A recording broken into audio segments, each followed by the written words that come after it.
Welcome, fair citizens of Earth, and here I am again. Today we're doing Ariel. And what I really wanted to improve with Ariel is her face, not her mermaid form. So here's a face practice I did, but it was off of a reference of real face rather than Mucha's faces. So here I am trying to choose a good face. Oh, look, I got one. Because this is really simple and easy and clear to see where the lines are. So that's why I decided, oh goodness, look at that. That did not work at all. Let's try another one. This one isn't as easy to see where the lines are, but, okay, it's better. It just looks so insipid, like Mucha manages to put emotion into it and I'm just, blah. Here's another try, and here we go again. So this time I actually managed to set up the camera so you could watch me drawing it. But that takes up a lot of time, so I'm going to start reciting a poem instead. So this is called Sea Fever by John Masefield or Mayfield. I might interrupt myself. I will most definitely interrupt myself. So here we go.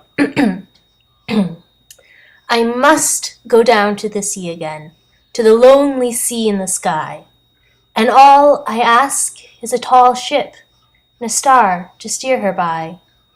And the wheels kick, and the wind's song, and the white sails shaking, the grey mist on the sea's face, and a grey dawn breaking. I must go down to the sea again, for the call of the running tide is a wild call and a clear call that may not be denied. And all I ask is a windy day, with the white clouds flying, and the flung spume and the blown spray, seagulls cry. I must go down to the sea again, to the vagrant gypsy life, to the gull's way and the whale's way, where the wind's like a whetted knife.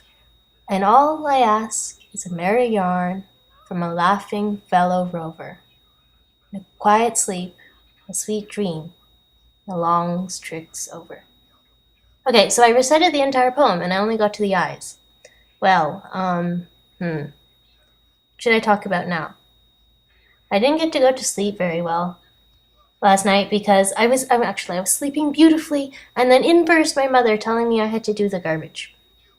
Which, okay, fine. It's just usually I'm awake at this time, and this time was a rare moment when I was actually asleep at 7:30, and I would have liked to be able to sleep in, but excuse me, nothing to be done for that.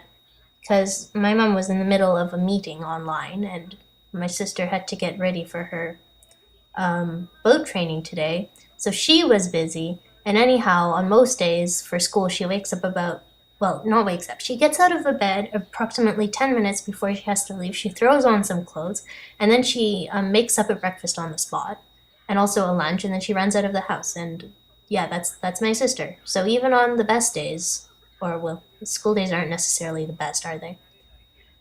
On normal days, she has a hard time getting ready, so adding the garbage on top of that, it had to be done, but I wish it had not been done by me. Well, it's summer now. What books are you reading? Right now, I'm reading all of the little kids' books that I haven't read in ages because I've been busy with schoolwork. So I did, what was that one? It's about magic. Oh, well, I read The Melendez by Elizabeth Enright. It's the four-story Mistake Quartet, and it's pretty cool. It's about these four different people. It's two girls and two boys, and they're all in the same family. The oldest one's called Mona, and she wants to be an actress when she grows up, and she has very beautiful blonde hair. And then the second one is called Rush, and he wants to be a pianist and also an engineer, the type of engineer that builds bridges. And then the third is Randy, which is short for Miranda.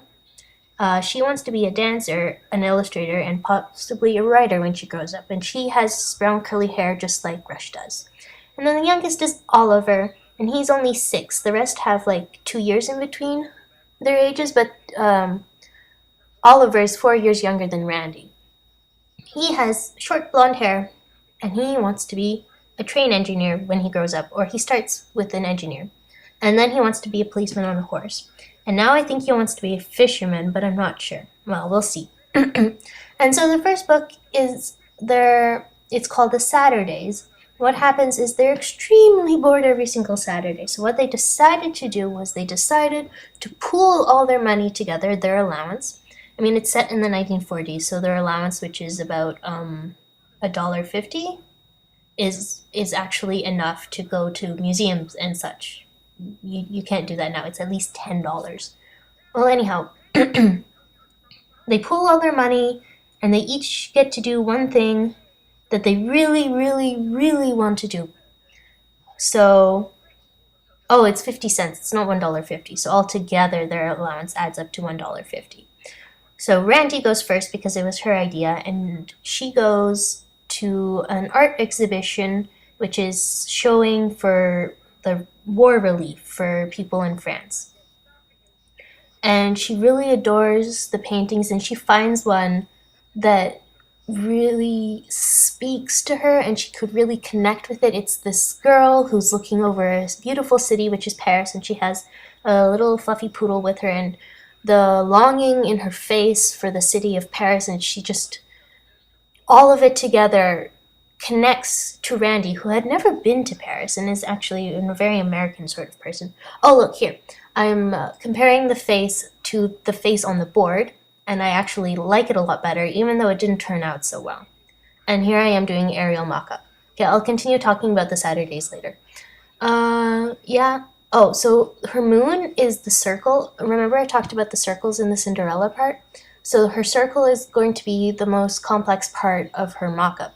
And I had to look, and it turns out Mucha does a lot of circles in his drawings, and he always decorates them in some way. So I just went and found one where he put like these lily flowers around in a circle, and then these like floofy things that remind me of lilacs.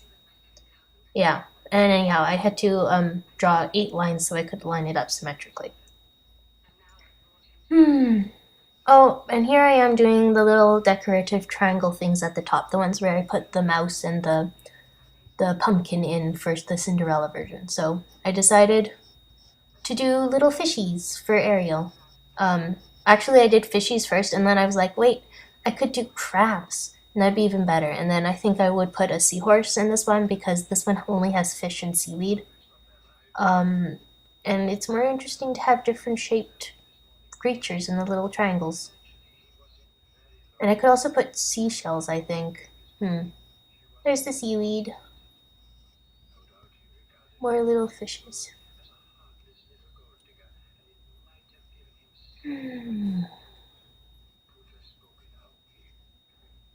here I am drawing the little crab. My friend taught me how to draw crabs when I was about 9. It wasn't like this, but the way she drew them was really adorable. They had little smiley little faces. They were very cute. And then I filled an entire sketchbook. It wasn't a very big sketchbook with little crabs all snipping each other. Yeah, thank you very much.